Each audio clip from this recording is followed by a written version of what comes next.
Hola a todos, j'espère que vous allez bien. Aujourd'hui, je suis là pour vous parler de ces 10 livres que j'ai juste adorés en 2023. Ce sont des livres où j'ai pu mettre 5 étoiles, mais pas tous. Il y en a deux, il me semble, dans cette liste qui n'ont pas eu 5 étoiles, mais qui restent des livres qui m'ont tellement marqué que je sais que je vais devoir les relire à un moment donné. Et si ce critère ne veut pas dire que c'est un livre que j'ai adoré, je ne sais pas quel critère vous avez besoin. Voilà, je pense que quand on se dit qu'on va devoir relire un livre, ça veut dire que le livre nous a suffisamment bien marqué pour faire partie de notre top lecture de l'année. Et c'est un petit peu ce que j'ai pris en compte pour faire bien mon top 10 de 2023.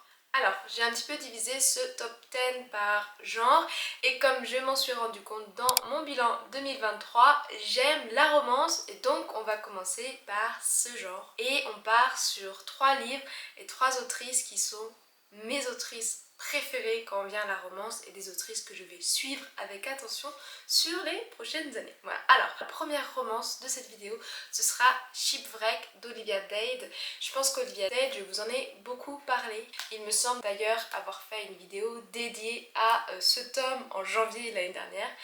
Mais je vais quand même vous en reparler parce que c'est juste une romance pépite et de loin ma préférée de 2023. Alors, ce Shipwrecked, il va s'inclure dans la petite série de romances que Olivia Dade nous a fait qui suit des acteurs, des membres du casting d'une série télévisée américaine très connue. Il me semble que c'était Gods of the Gate. Et dans ce tome 3, on suit deux nouveaux acteurs qui viennent d'être embauchés et qui vont tourner tout l'arc de leur personnage sur une île assez isolée du monde mais également isolée du reste du casting de la série. Et eh bien je pense que l'isolation va un petit peu aider à faire monter la pression entre Peter et Maria. Alors pourquoi est-ce que j'adore ce livre? Pas que le livre, c'est d'ailleurs toute la série, ça commence avec Spoiler Alert, après All the Fields et ensuite Shipwreck. Mais pourquoi est-ce que je l'adore? Eh bien c'est parce que Olivia Dade, elle met en place des personnages qui sont assez réels, qui sont bien en chair, bien en caractère et qui nous changent un petit peu des romances habituelles. On a toujours des jeunes filles super fines, des mecs super canons, bref. Là on a un petit peu plus de diversité dans nos personnages, un petit peu plus de représentation. Et puis aussi Olivia Dade, elle aime à chaque fois mettre en avant les insécurités de ses personnages et c'est à chaque fois pas la même chose. Ça va être un petit peu des insécurités, je trouve, assez profondes, assez intéressantes. Et du coup voilà, les personnages d'Olivia Dade, ce sont vraiment des personnages aussi réels que vous et moi d'une certaine manière et c'est quelque chose que j'adore. Dans ce tome, on va du coup avoir Maria qui est une jeune femme un petit peu en courbe, un petit peu forte, mais qui est l'image même du body positive. Elle est très confiante dans son corps, elle n'accepte aucun commentaire déplacé, aucune demande de la part d'Hollywood ou des directeurs de la série de maigrir, de se conforter en quelque sorte aux critères de la femme idéale, de l'actrice parfaite, et elle a un répondant, un caractère et un humour que juste j'adore, voilà. Maria, ça a été une boule d'énergie, un rayon de soleil, et elle offre d'ailleurs un fort contraste avec son co-acteur qui est Peter. Lui, Peter, c'est un petit peu l'inverse. C'est quelqu'un qui n'arrive pas à se voir à sa juste valeur. Il a un gros complexe d'infériorité d'une certaine manière. Et le fait qu'il ait été accepté pour jouer dans cette série ultra célèbre, eh bien ça veut dire qu'il sera prêt à se mettre en quatre, à se sacrifier pour répondre aux demandes des directeurs, même si ça va en l'encontre de sa personne et de ses valeurs. Voilà. Donc du coup on a vraiment deux personnages assez différents, mais ça va créer une vraie jolie dynamique. Ils vont un petit peu se crêper le chignon et ça fait une très jolie romance, très profonde, très intéressante. Je ne vous mens pas quand je vous dis que j'ai énormément rigolé, mais aussi un peu pleuré. Et on a un personnage masculin qui est sensible et ça fait du bien. La deuxième romance de mon tome 10, ce sera Inner Holidays de Christina Loren. Il me semble que le titre français c'est Un Noël sans fin et du coup sans aucune surprise c'est une romance de Noël. Dans ce livre on va suivre Mylene Jones qui a fait une grosse bêtise le lendemain de Noël et alors qu'elle est en route avec sa famille pour rentrer chez elle, elle fait un vœu innocent sauf que eh bien oui, l'univers va lui répondre et elle va revivre Noël, non pas une fois, mais 2 fois, 3 fois, 4 fois, jusqu'à ce qu'elle figure un petit peu comment ça fonctionne et ce qu'elle doit faire. Est-ce qu'elle sera capable de garder son amitié avec Théo tout en professant ses sentiments à son premier amour? C'est toute la question de cette petite romance. Alors je vous avoue que j'aime particulièrement bien la plume des autrices, c'est un 4 mains et je trouve ça assez bien écrit, on s'en rend absolument pas compte. La première fois que j'ai lu Christina Loren, je pensais vraiment que ce n'était qu'une seule autrice. Donc j'aime beaucoup, c'est fluide, ça se lit vraiment d'un coup et on a des personnages comme des intrigues que je trouve toujours intéressantes à suivre. Voilà. Ce qui a vraiment marché avec moi dans ce roman particulièrement, ça va être l'évolution de Maëline, comment elle se libère de ses a priori et qu'elle va vraiment foncer pour ses rêves. En plus de ça, on a enfin des personnages adultes, et quand je dis adultes, je dis qu'ils sont en fin de vingtaine, début de trentaine et qui galèrent un petit peu dans leur vie.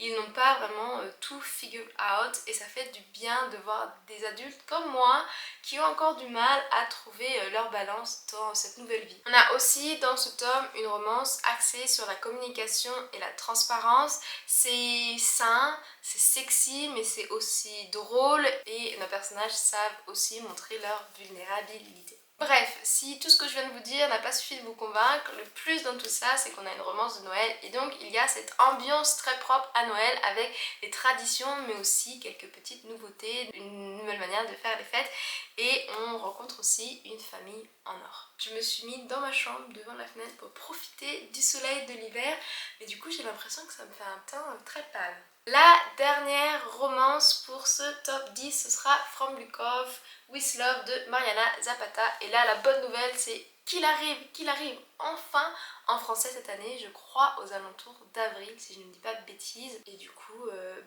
j'espère vous donner envie de vous le procurer pour le lire cette année. Voilà. Alors, pourquoi est-ce que j'ai lu cette romance en 2023? Parce que c'est une romance patin à glace et j'adore le patinage artistique. Je trouve que c'est un sport très intéressant et j'aime encore plus les romances où nos personnages principaux font du hockey sur glace ou du patin à glace. Donc c'était déjà gagné pour moi, mais il y a bien plus à ce roman. On va suivre Jasmine qui est une patineuse artistique de haut niveau et qui rêve de gagner une médaille d'or, sauf que il semblerait que sa carrière touche à sa fin. Sans partenaire pour la saison, elle va avoir du mal à participer aux compétitions, sauf si elle accepte la proposition d'Ivan Lukov, son plus gros rival. Peut-être que ce contrat d'1 an uniquement lui permettra de redorer son blason et de trouver un nouveau partenaire pour les années à suivre. Voilà un petit peu le résumé de cette romance. Pourquoi est-ce que j'ai autant aimé? Alors, premier point, parce qu'on a une vraie histoire de patinage. La romance, elle est vraiment pas mise en avant. Jasmine est à fond compète et on la suit à travers chaque entraînement, blessure, déception et je vous en passe. On va voir le glamour du patinage artistique mais aussi l'envers du décor et ce que ça veut vraiment dire d'être un sportif de haut niveau. Donc ça, j'ai beaucoup apprécié. Ensuite, on a un personnage principal qui est bien complexe, avec un point de vue interne qui pour une fois ne m'a pas tant dérangée. Je suis pas une grande fan des points de vue internes, mais là ça participe vraiment à l'univers du monde artistique, du monde de compétition de haut niveau. Et j'ai beaucoup apprécié suivre Jasmine dans ses pensées, dans ses doutes. Et le troisième point de cette romance, on a le slow burn de l'année 2023. Voilà, tous les signes étaient là, il y avait tout. Dès le début, on sait l'intérêt romantique qu'il est, on le voit, il est trop chou, on est là, oh, il fait fondre votre petit cœur. Et Jasmine, elle voit rien et c'était juste trop drôle de voir Jasmine interpréter tous ces signes différemment ou tout simplement les ignorer et comment l'intérêt romantique a vraiment galéré pour capter son attention jusqu'à la fin. Donc c'est vraiment un slow burn de la première page jusqu'au dernier chapitre.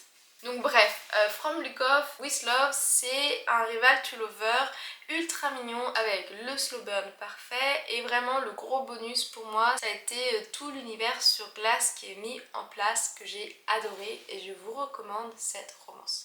Ok, du coup le premier livre contemporain dont il faut que je vous parle ce sera Ainsi résonne l'écho infini des montagnes de Khaled Hosseini.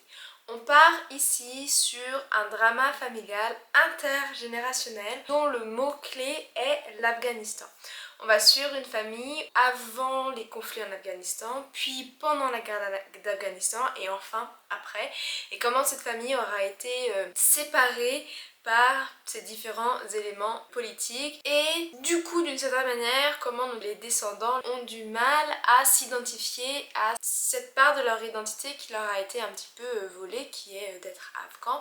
Donc on va suivre plusieurs personnages, chaque chapitre est vraiment lié à un personnage et ça va pas se répéter. Donc il me semble il y a une dizaine de chapitres et une dizaine de personnages, un chapitre égale un personnage.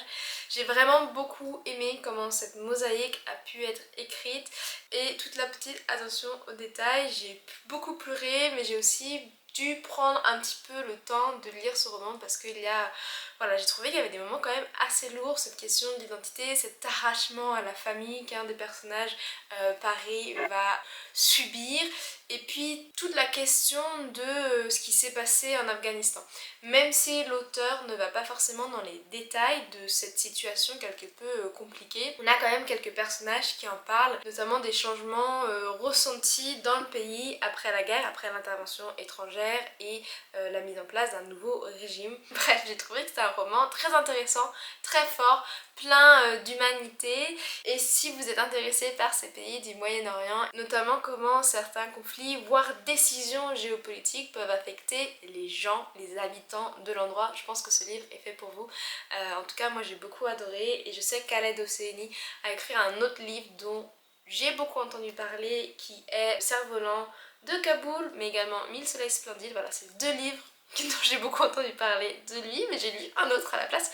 Bref, du coup, je sais que j'irai certainement lire les autres romans de l'auteur parce que j'ai beaucoup aimé sa plume et sa manière de raconter ces grandes histoires de famille.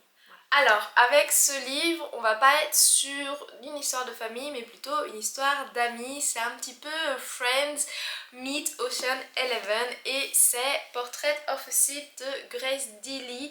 Alors là, on est sur quelque chose de plus léger, on est sur de la littérature asiatique, mais surtout on va suivre un groupe d'amis qui vont un petit peu s'inventer cambrioleurs. Un de nos personnages principaux, il me semble que c'est Will, oui voilà, Will Chen est contacté par une sorte d'organisation chinoise pour cambrioler et récupérer des artefacts chinois qui sont mis en exposition dans des grands musées internationaux. Et en fait l'idée c'est un petit peu de rendre ces objets qui ont une très grande valeur culturelle mais également historique à la Chine. On va un petit peu parler de comment l'art a un sorte de pouvoir et de toute cette question qui je pense est assez actuelle, qui est la colonisation et le fait que les colons ont un petit peu gardé des outils, des objets qui ne leur appartiennent pas et qu'on les expose dans nos musées. Je pense notamment aux réclamations qui sont faites auprès du British Museum par les pays d'Afrique, notamment il me semble l'Égypte qui demande pas mal d'objets que ça leur soit rendu. Donc c'est assez actuel,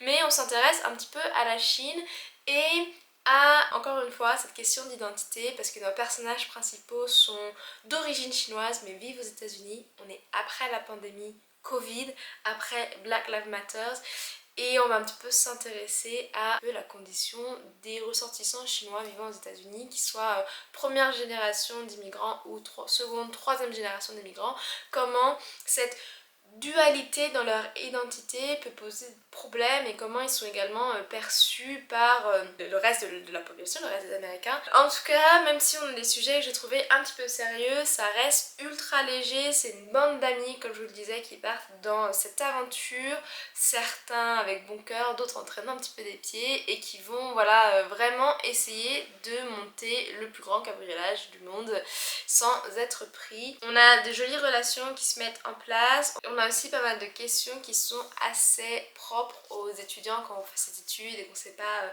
quel va être notre futur. C'est vraiment un livre qui adresse ces questions qu'on avait à la fin de la pandémie quand le lockdown était fini, quand on pouvait enfin tous sortir et qu'il était now what? Qu'est-ce que je vais faire maintenant? Et bien c'est un petit peu ces questions auxquelles nos personnages principaux font face. Et si je vous ai pas convaincu, je sais pas quoi vous dire de plus parce que j'ai adoré. J'ai trouvé que c'était génial. J'ai Loki qui est juste derrière moi. Vous le voyez, Loki? Il fait dodo? Hein? Ok, si je vous ai pas convaincu avec Portrait of a Thief, voyons voir si le prochain roman va vous donner envie. Et là, c'est Excited Time de Naoz Dolan. Je sais qu'il existe en français, je me souviens plus du titre, donc je vous le glisse dans la description en dessous de cette vidéo. Et là, on part dans de la littérature irlandaise. Et c'est un de ces livres où j'ai été beaucoup frustrée, mais que je pense relire dans quelques années parce que il y a encore beaucoup de questions et je pense que c'est un livre avec lequel on peut un petit peu grandir, évoluer. Exciting Times, de quoi ça parle? On va suivre Ava, une jeune Irlandaise qui décide de quitter l'Irlande et de partir vivre à Hong Kong. Pourquoi Hong Kong? Je ne sais pas, mais en tout cas elle en a marre de l'Irlande et de comment être une femme en Irlande peut être un petit peu compliqué et elle décide de partir voilà, dans un autre pays, dans une autre culture, enseigner l'anglais et essayer d'une certaine manière de trouver qui elle est. Et à Hong Kong, elle va rencontrer Julian qui lui est un banquier anglais mais qui vit également à Hong Kong, qui se fait muito money et qui la laisse un petit peu habiter dans sa chambre d'amis. Ils ont une relation un petit peu bizarre, je vous avoue que j'ai pas forcément bien comprise, c'est un petit peu genre la moitié du bouquin c'est cette relation un petit peu bizarre, cette danse qui se met en place entre eux où elle clairement elle profite de sa gentillesse ou plutôt de son argent et que d'une certaine manière elle trouve qu'elle doit lui rendre la faveur, mais en même temps ils sont tous les deux des personnages très cyniques et du coup ils ont des conversations assez intéressantes, pas forcément pleines de gentillesse ni pleines d'honnêteté quand j'y pense, mais qui invitent à la réflexion sur le monde, sur les relations, sur qu'est-ce que fait qu'on est humain, sur qu'est-ce qui nous connecte les uns aux autres, mais également sur le capitalisme, pourquoi notre société va dans cette direction, qu'est-ce qui se passe, bref, des sujets très importants. Encore plus quand notre troisième personnage rentre en scène et c'est Edith, une jeune hongkongaise qui va prendre le temps d'écouter un petit peu les monologues d'Ava et là une relation aussi particulière que celle qu'Ava a avec Julian va se mettre en place, mais on va avoir une sorte de, je veux pas dire triangle amoureux, bref, un truc bizarre quoi. Vous l'avez compris. Quand j'ai fini ce livre, j'étais un petit peu what did I just read? J'étais un petit peu confuse, perdue, il y avait beaucoup encore d'interrogations. Je ne suis même pas sûre à la fin du livre quelle est la dernière décision d'Ava. C'est vraiment un gros flou. Mais c'est ce flou que j'ai bien aimé et qui fait que je pense que d'ici quelques années j'aurai une lecture différente parce que on parle de tellement de sujets vastes, riches et variés et il y a tellement de contradictions, d'attaques sur notre société, sur notre manière de voir les choses que je pense que c'est comme du bon vin. Plus on attend, mieux on comprend le livre d'une certaine manière. En tout cas, même si j'ai eu du mal à tout comprendre, j'ai quand même dévoré ce livre. Donc ça veut dire quelque chose, c'est que c'est intéressant, c'est prenant aux tripes et on a envie de savoir quelle est la prochaine connerie que va faire Ava. Si vous êtes intéressé pour le lire en anglais, sachez que c'est vraiment de l'anglais irlandais. Alors vous allez dire c'est la même langue. Oui et non, j'ai eu beaucoup mal à comprendre certains slangs. J'étais un petit peu perdue, il y a vraiment des expressions très irlandaise je pense, et en plus comme Ava est en train d'enseigner l'anglais à les petits hongkongais, elle fait beaucoup d'analyses sur les différences entre l'anglais d'Angleterre, l'anglais américain et l'anglais irlandais, mais également des différences entre le cantonais et l'anglais et notre manière de nous exprimer tout simplement. Donc niveau lecture, si on n'est pas habitué à lire de l'anglais irlandais, ça peut être un petit peu compliqué. Mais moi, ce que j'ai beaucoup aimé, c'est toutes ces comparaisons entre les différentes langues qui a vraiment résonné avec moi.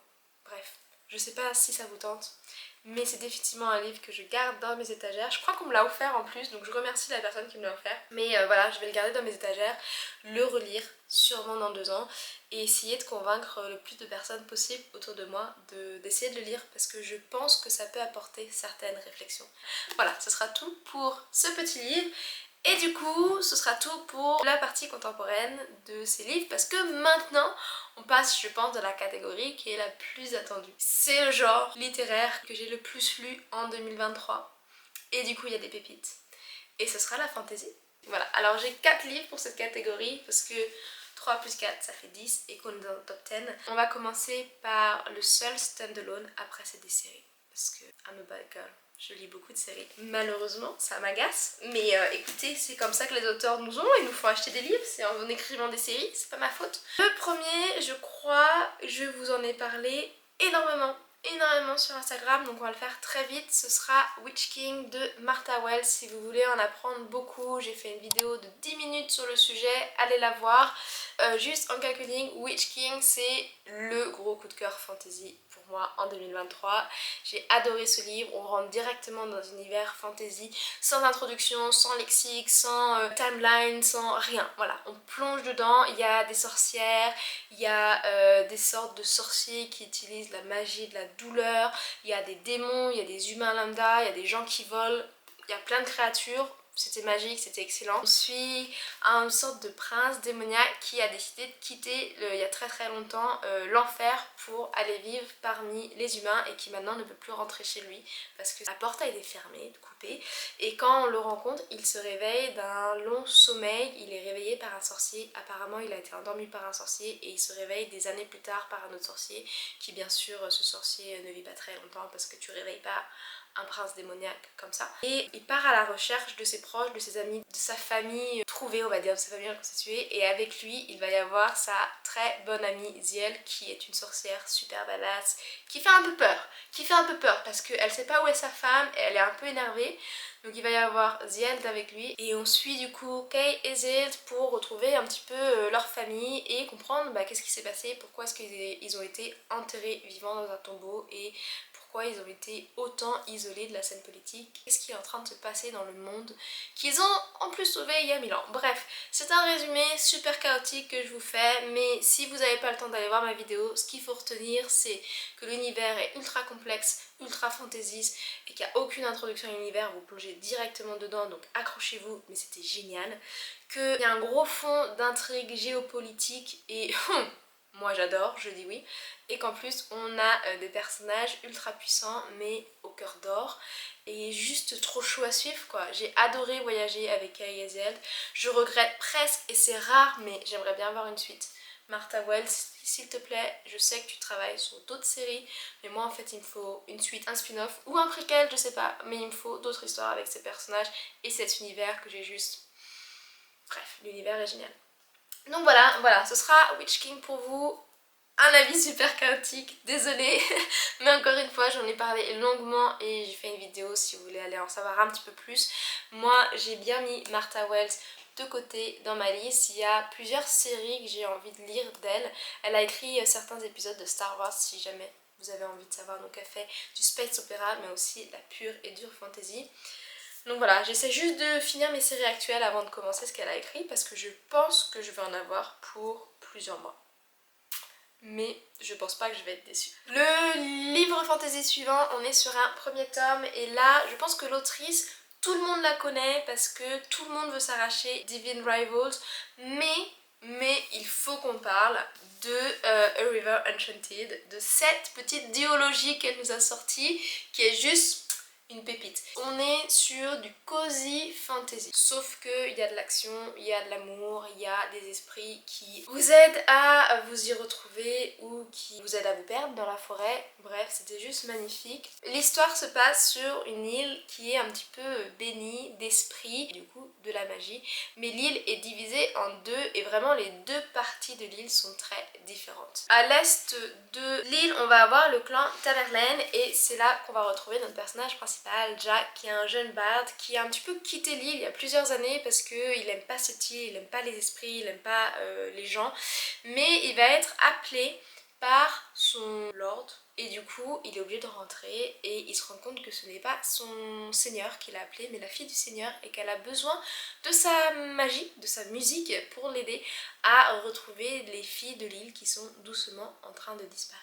Le pouvoir de Jack, c'est qu'en jouant de la magie, il peut convoquer les esprits de l'île et les deux jeunes gens se lancent un petit peu à la chasse de ces esprits pour en savoir plus sur la disparition des filles, mais au fur et à mesure qu'ils parlent à ces esprits, ils se découvrent qu'il y a un bien plus gros problème sur l'île et ils vont aussi mettre en colère certains esprits. Voilà pour ce petit résumé. On a deux tomes, A River Enchanted et A Fire Endless. Franchement, les deux tomes, le même niveau de love. Voilà, ça a été tous les deux un 5 sur 5 pour moi.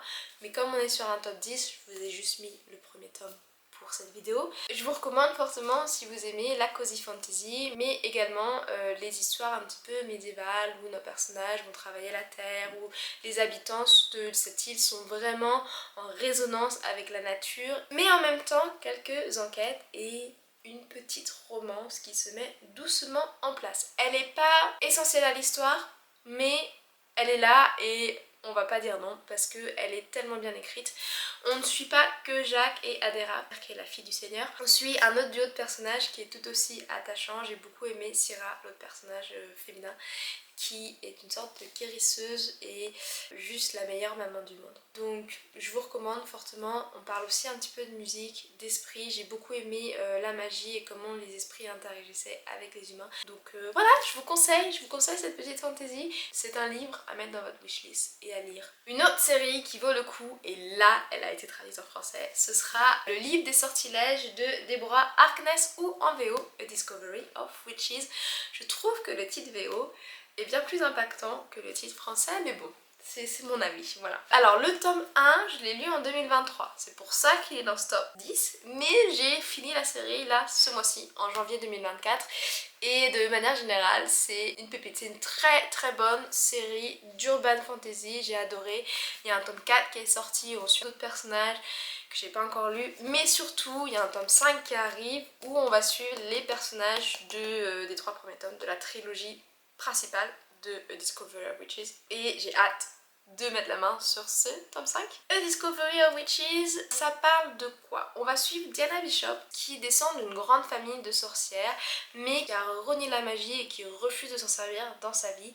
Elle est maintenant historienne à Oxford et elle travaille sur l'alchimie où, ma cocotte, tu refuses d'utiliser la magie mais tu fais de la recherche sur de l'alchimie, c'est quand même un petit peu la même chose, mais c'est pas grave. Et en faisant de la recherche dans la bibliothèque d'Oxford, elle va appeler un manuscrit que tout le monde recherche et personne n'a réussi à mettre la main dessus et apparemment elle réussit en le demandant à l'avoir et ça va un petit peu attirer beaucoup de créatures vers elle. Et par créatures j'entends des sorcières mais également des vampires et des démons. Donc elle obtient toute cette attention pas forcément bienveillante et notre intérêt romantique, Mathieu de Clermont, va se décider de protéger la jeune fille parce que bien que ce soit une sorcière, vu qu'elle refuse de se servir de la magie, elle ne sait pas du tout s'en servir et du coup elle ne sait pas du tout se défendre des demandes et des attentes malveillantes du reste des créatures. Et du coup, dans ce tome 1, on suit un petit peu cette évolution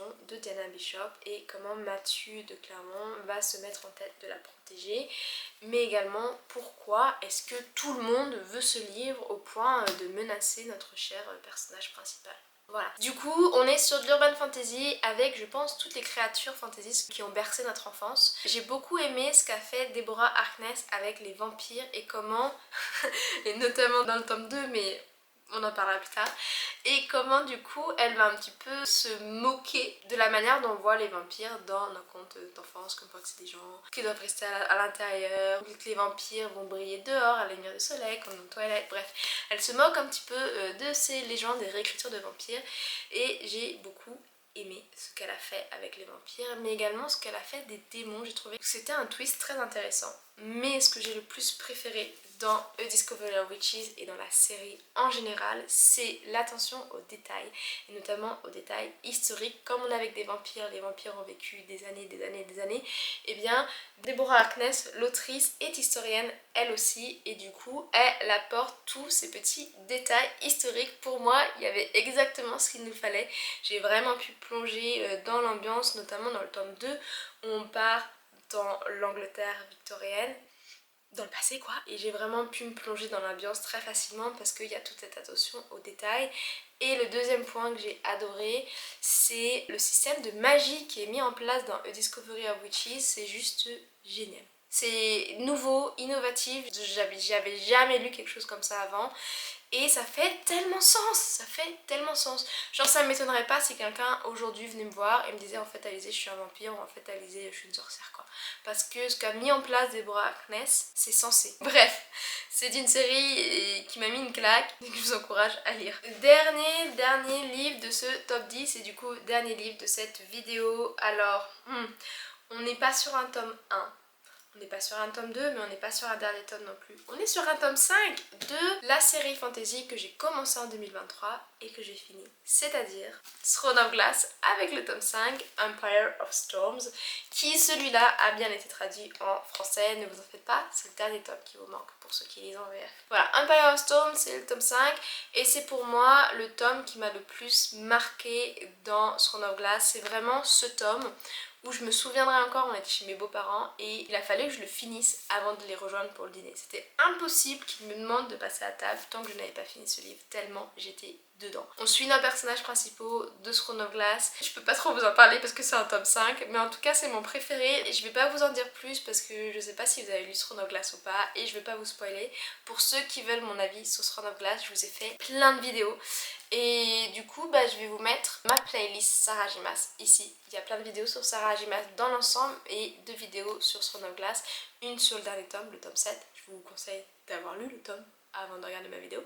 Et un avis plutôt générique sur la série dans l'ensemble et pourquoi vous devez lire Throne of Glass. Parce que je pense, et je ne vais pas mâcher mes mots, que c'est la meilleure série de Sarah J. Maas. C'est mieux qu'ACOTAR et c'est clairement mieux que Crescent City. Pour l'instant, je suis pas très contente de Crescent City, mais Throne of Glass, une pépite. Voilà, c'était mon top 10 de 2023. Est-ce que vous êtes d'accord avec ma petite sélection?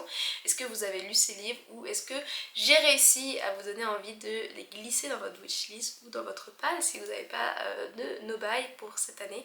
Dites-moi tout dans les commentaires. Moi je vous retrouve dans quelques semaines pour vous parler d'un livre que j'ai dévoré en janvier. Voilà. Ciao!